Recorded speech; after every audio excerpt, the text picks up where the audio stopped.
about.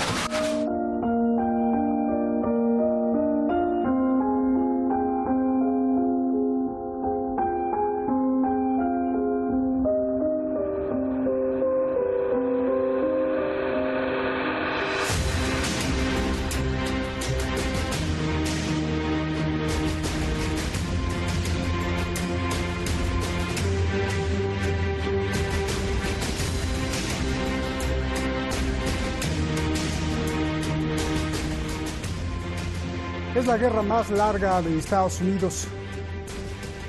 Casi 2 décadas. Casi 2 décadas de tragedia, de muerte y de desestabilización.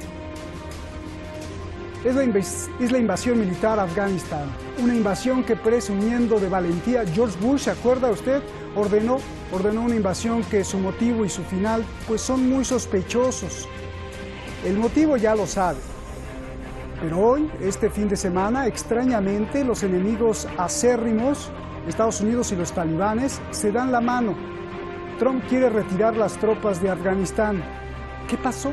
Estados Unidos se cansó, se rindió, no pudo ganar. Los talibanes quieren amistad con Washington. ¿Qué esconde todo este raro movimiento? Soy Roberto de la Madrid y desde esta zona llena de guerras y batallas, de victorias y derrotas, desde aquí, desde la zona más peligrosa de la historia, detrás de la razón. Por favor, nunca olvide esto. En un día histórico, el entonces secretario de Defensa de Estados Unidos, Donald Rumsfeld, declaró la guerra. No contra un enemigo extranjero. El enemigo es la burocracia del Pentágono. Dijo que era una amenaza mortal contra la seguridad de Estados Unidos. Con este argumento, se daba derecho para presentar una solución para él genial. Vamos a privatizar parte del ejército de Estados Unidos, dijo. Y mire usted, nadie se acuerda. Esto lo dijo el 10 de septiembre de 2001. Al día siguiente, el 11, se estrellaron 2 aviones en el World Trade Center en el peor atentado en Estados Unidos. On my orders, the United States military has begun strikes against Al-Qaeda terrorist training camps and military installations of the Taliban regime in Afghanistan. These carefully targeted actions are designed to disrupt the use of Afghanistan as a terrorist base of operations and to attack the military capability of the Taliban regime. And as Commander-in-Chief, I have determined that it is in our vital national interest to send an additional 30,000 U.S. troops to Afghanistan.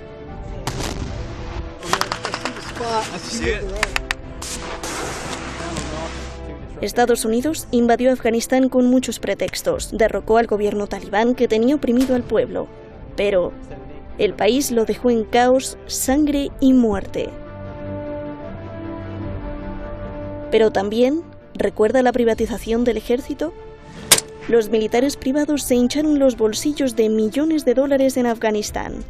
Según la ONU, el gobierno británico, fuentes de BBC y el propio Pentágono, por lo menos 100.000 contratistas de seguridad cobraron cifras astronómicas, usando veteranos de Estados Unidos, Reino Unido, Perú, Colombia y África, y hasta exguerrilleros de las FARC. ¿Qué hacía Estados Unidos en Afganistán? 19 años de mentiras. El Washington Post descubre que los propios generales de Estados Unidos no sabían ni a qué iban, ni avances, ni a quién tenían que atacar.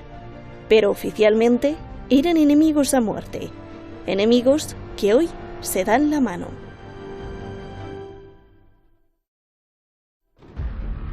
En Qatar se sentaron frente a frente y firmaron un acuerdo de paz. Después de casi $2 billones y decenas de miles de muertos, el enviado de Donald Trump, Al-May Khalilzad, y el cofundador de los talibán, Mullah Abdul Ghani Baradar, sellaron el pacto, apoyados por la OTAN y el presidente de Afganistán. Estados Unidos retirará sus más de 12.000 soldados en los próximos 14 meses. También acelerará la liberación de 5.000 talibanes presos. Los talibanes se comprometen a nunca jamás atacar a Estados Unidos ni aliados, ni a permitir que Al-Qaeda y otros terroristas lo hagan. Los talibanes deben repartirse el poder con el gobierno y todo el pueblo afgano. liberarán a 100.000 militares afganos. Irán dice que con esto Estados Unidos firmó su rendición. Los ocupantes estadounidenses nunca deberían haber invadido Afganistán, pero lo hicieron y culparon a todos los demás por las consecuencias. Ahora, después de 19 años de humillación, Estados Unidos ha presentado su rendición, ya sea en Afganistán, Siria, Irak o Yemen. Estados Unidos es el problema. Se irá dejando un gran desastre atrás. Mohammad Javad Zarif, canciller de Irán. No han pasado 24 horas y ya hay problemas. Ahora, el presidente Ghani no quiere liberar a los presos y los talibanes dicen que si es así, no participarán en los arreglos, amenazando incluso con atacar al gobierno afgano.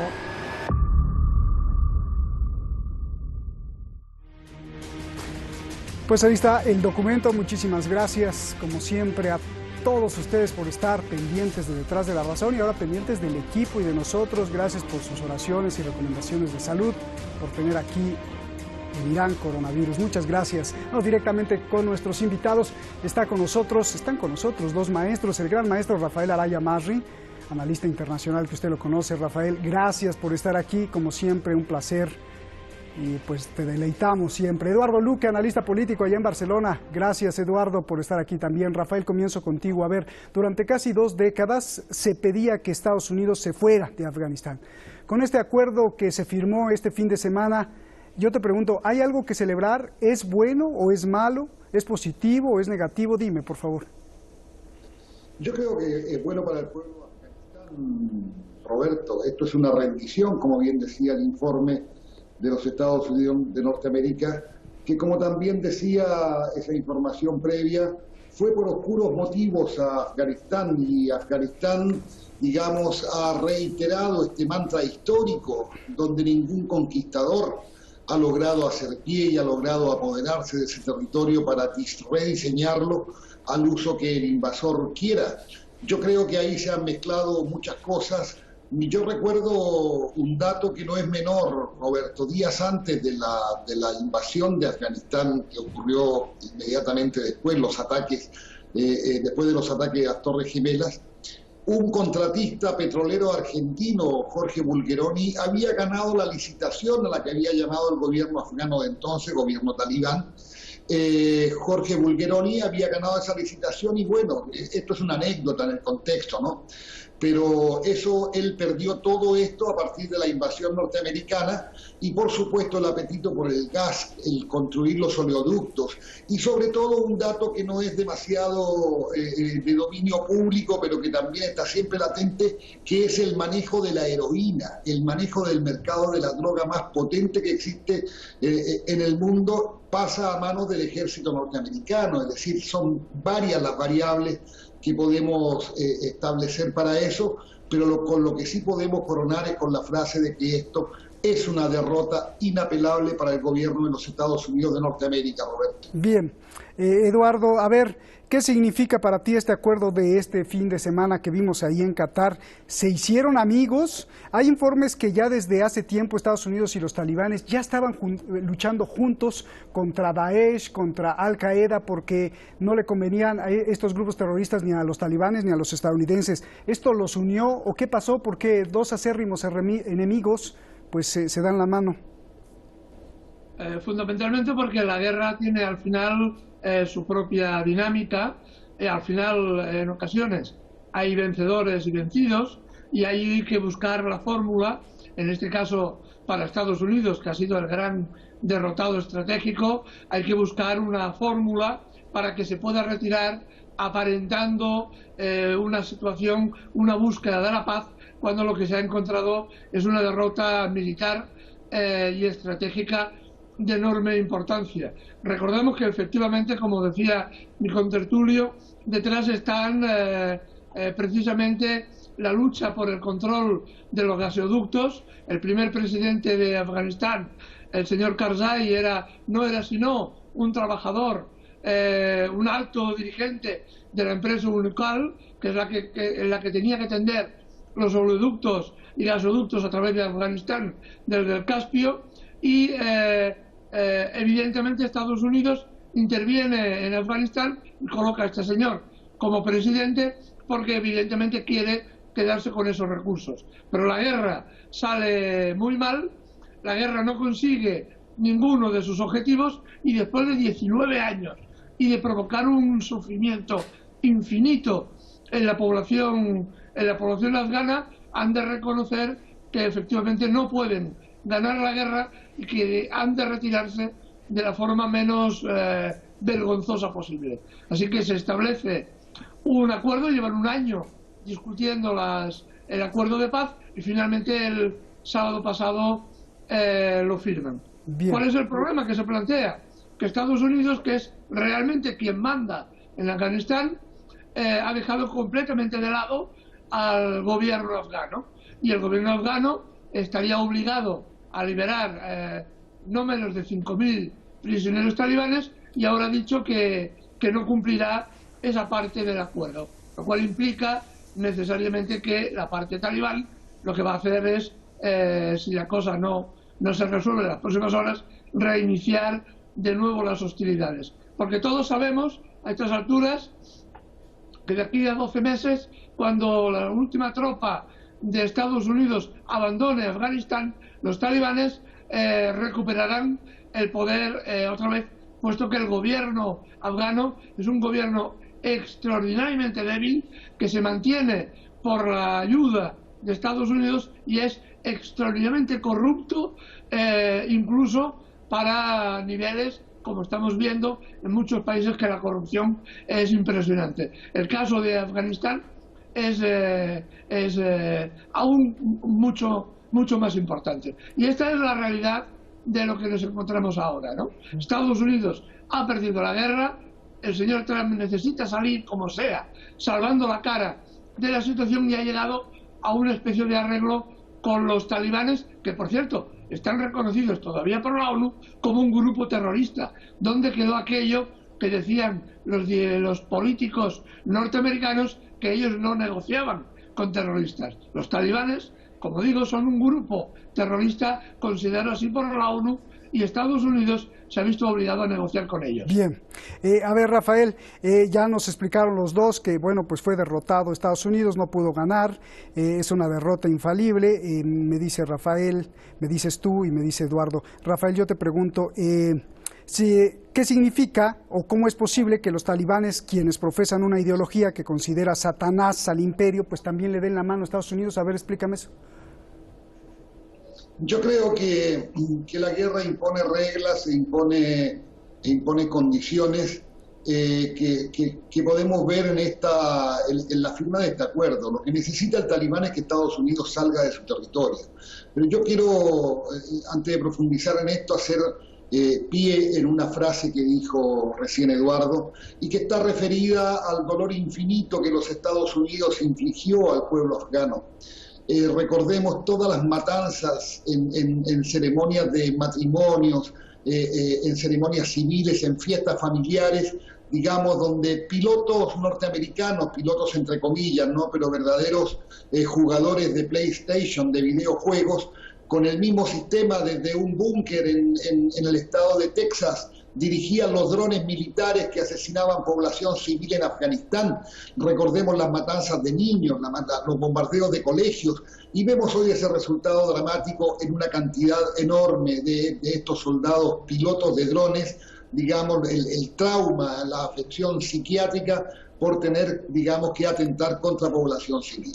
Yo creo, Roberto, que el diálogo fue más imperioso aún para los Estados Unidos, porque ante esta derrota militar ellos querían una salida honorable, pasando incluso, como bien decía Eduardo, por encima de un gobierno civil corrupto, como fue corrupto el gobierno de Karzai y su hermano, digamos, que estaban al servicio de las grandes petroleras. Recordemos también que cuando fue la invasión de Afganistán, el vicepresidente de Estados Unidos era Dick Cheney, que fue presidente hasta el día antes de asumir la vicepresidenta, presidente de Halliburton, una de las grandes transnacionales del petróleo.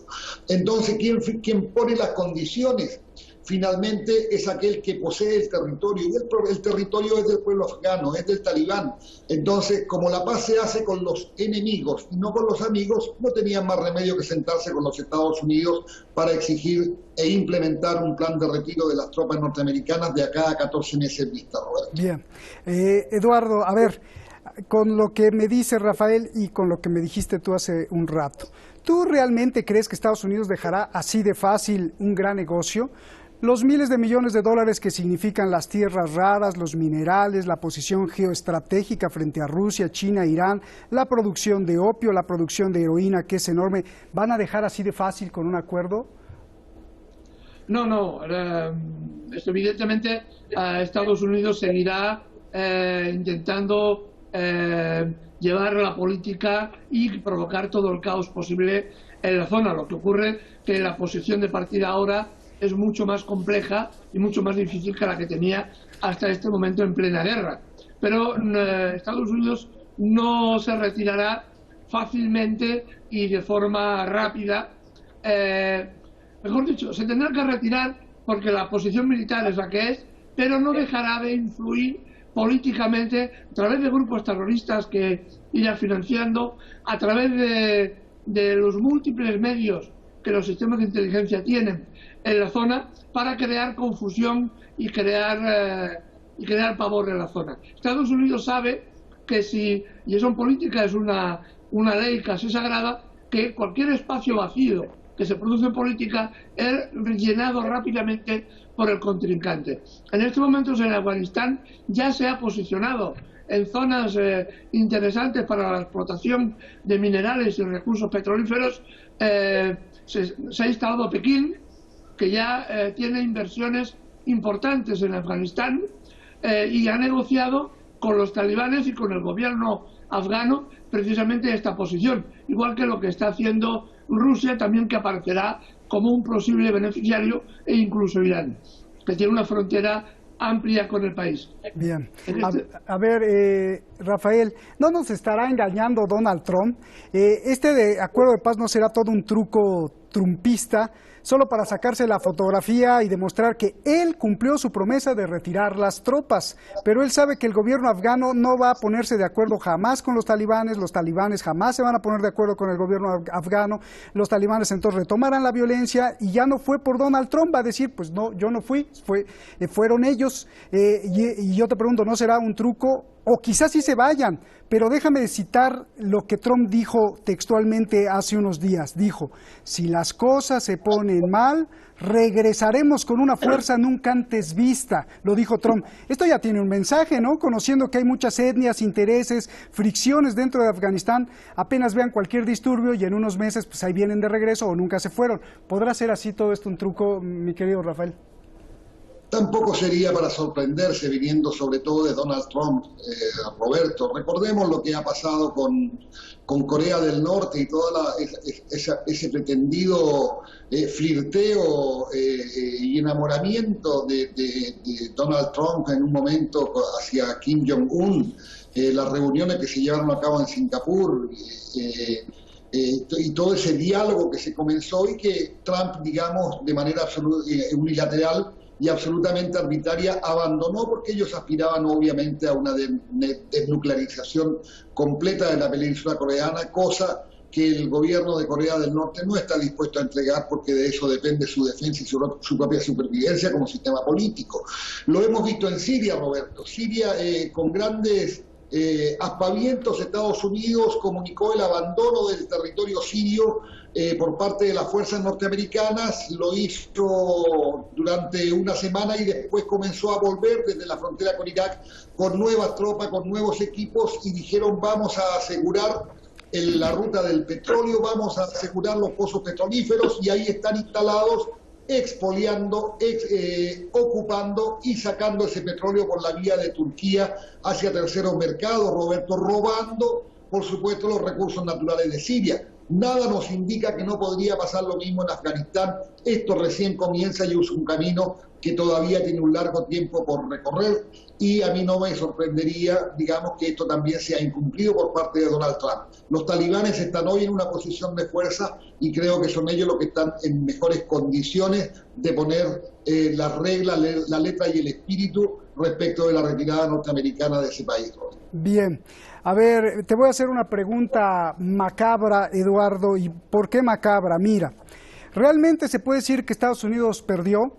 Con la investigación del Washington Post de que el propio ejército no tenía ni idea qué hacía en Afganistán, de que nunca hubo avances, de que todo era mentira, con los datos del tráfico de droga gigantesco, porque si uno los analiza son cientos de miles de dólares, con la idea del entonces secretario de Defensa de Estados Unidos, el señor Donald Rumsfeld, de privatizar al ejército, con los datos de más de 100,000 contratistas privados de seguridad ordeñando miles de millones de dólares en Afganistán, no es más que evidente que a Estados Unidos jamás le interesó ganarle a los talibanes, ni vengar el atentado del 11 de septiembre, ni nada de eso, sino que fue una pantalla para generar 19 años de ganancias multimillonarias para la industria armamentística privada, para los nuevos ejércitos privados, para campo de experimentos de nuevas armas, para succionar la riqueza de Afganistán, mientras se le hacía creer al pueblo de Estados Unidos y al mundo que sus tropas estaban ahí peleando por la libertad y seguridad del mundo, cuando no, eso no era. Y no solo Estados Unidos ganó, sino también Reino Unido y los aliados de la OTAN. Y además, si vemos las causas y el origen del derribo de las Torres Gemelas, se veía que todo estaba preparado para desviar incluso de un reset bancario o del patrón oro para el dólar. Por favor, Eduardo. Sí, efectivamente aquí hay elementos que ahora, que visto en perspectiva la problemática, te definen un marco mucho más amplio que no solamente aquella famosa latiguillo de frase de la lucha contra el terrorismo. Los talibanes no fueron los que derribaron las Torres Gemelas en Estados Unidos, sino que, como sabemos hoy, fueron precisamente los saudíes los que participaron y financiaron toda esta operación. Pero había que echarle la culpa a alguien. Se había decidido que había que apropiarse de las riquezas petrolíferas y de los minerales raros que almacenaba Afganistán. Se calcula aproximadamente la riqueza de Afganistán en unos 17 billones, con B, 17 billones de millones de dólares, una cifra impresionante, y Estados Unidos quería quedarse con esta riqueza. Y además había una fórmula, encontró una fórmula para intentar financiar su guerra y financiar a estos 100.000 militares mercenarios que tenía en territorio afgano, que era la expansión del cultivo de opio. Cuando Estados Unidos entra en Afganistán, los talibanes y la ex-URSS habían conseguido reducir el cultivo de opio, que había sido un cultivo histórico en el país, a escasamente 74.000 hectáreas, cual eran muchas hectáreas, pero era muy poco para lo que en Afganistán había. Hoy en día, los datos que yo manejo para una investigación que sacaremos públicamente de aquí a muy poco, la extensión cultivada supera los 470.000 hectáreas de opio. Y la producción de cocaína es impresionante y ha invadido el mercado de Estados Unidos, bajando el precio de forma tal que es responsable en gran parte, esta bajada del precio, de la gran epidemia de opiáceos que está sufriendo Estados Unidos, que le cuesta 70.000 muertos al año. Trump ha tenido que declarar que es una emergencia nacional la epidemia de opiáceos en Estados Unidos, que viene básicamente de Afganistán. Eso también hay que verlo en el contexto de esta guerra. Pues sí, a lo mejor, como estás diciendo, Eduardo, estos 19 años eran una cortina de humo y mientras estaban saqueándose todo, la heroína, el opio, los minerales raros, y ya se les acabó y dijeron, pues ya nos vamos. Informes de inteligencia, Rafael, de Washington, y cito al libro incluso Dragon and Snakes de la Universidad de Oxford, aseguran dos cosas: que se está cambiando de perspectiva política y que quieren un nuevo gobierno afgano, los Estados Unidos, que incluya a los talibanes y a la CIA trabajando juntos. y las tres partes trabajen juntas con el gobierno afgano para eliminar la amenaza de la guerra civil. La segunda cosa es que Donald Trump abandonará la idea que le encanta de bombardear terroristas, milicianos y todo el que no le gusta para cambiar a la estrategia de negocio con los talibanes, atraerlos con dinero y productividad para que siempre se mantengan en el pacto y así ganan todos. ¿Qué opinas de eso? Y nos vamos, Rafael. Roberto, Estados Unidos está acostumbrado, digamos, a defender gobierno no en base a principios, sino en base a intereses. Y a Estados Unidos no le va a importar un comino desechar a este gobierno que está en ejercicio actualmente para privilegiar una relación con los talibanes. Yo no sé hasta dónde el talibán está dispuesto a seguir las directrices de Estados Unidos, pero también recordemos que el talibán fueron en gran medida también llamados combatientes de la libertad y fueron promovidos y financiados desde los propios Estados Unidos en la guerra cuando ocurría la presencia soviética en el terreno afgano. Entonces también existe un pasado que los liga, que los une. Vamos a ver si eso prevalece o si hay nuevas relaciones, digamos, entre quienes asuman el gobierno afgano y los Estados Unidos. Lo que sí hay que preguntarse necesariamente, Roberto, es las tropas que se liberan en Afganistán, ¿hacia dónde van a ir?